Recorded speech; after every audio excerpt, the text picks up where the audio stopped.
Tayo dito nga Samsung Active Dual Wash. Ang problema nito, nababangaw na yung kanyang board. Yan. Magsiset lang tayo ng spin, dire-diretso yung tubig. May supply talaga yung solenoid. Bale, shorted yung supply nito, papuntang solenoid. Try natin patayin ulit. Yan.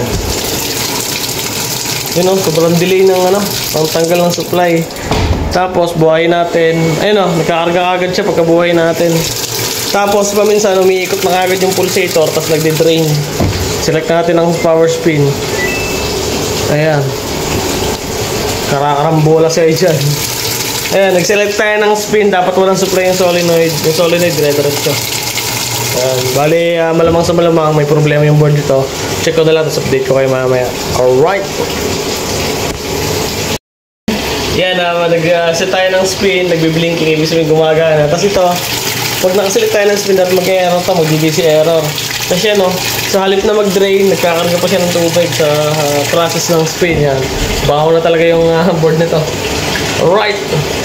Natin yung problem nitong Samsung Active Dual Wash na Samsung model na to. Yan. Nag-aantay na lang tayo mag-spin. Tapos yung sa spin nito may problema pa rin. Masyadong maingay. Check natin sa ilalim. Maaaring sa belt yung naririnig ko. Alright. Nag-i-spin na yan. Nakita natin nag-i-spin. Dito lang natin mapukulag sa mga ito. Yan, nag-i-spin na. May narinig tayo yan. Mahalamang sa malamang ito yung belt nito sa ilalim.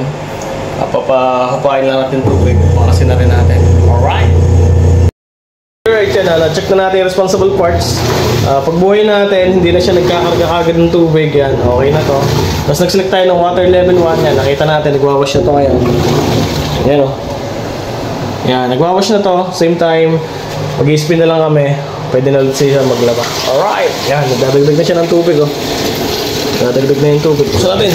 Yung, error lang. Ayun oh. Alright na. DDC lang.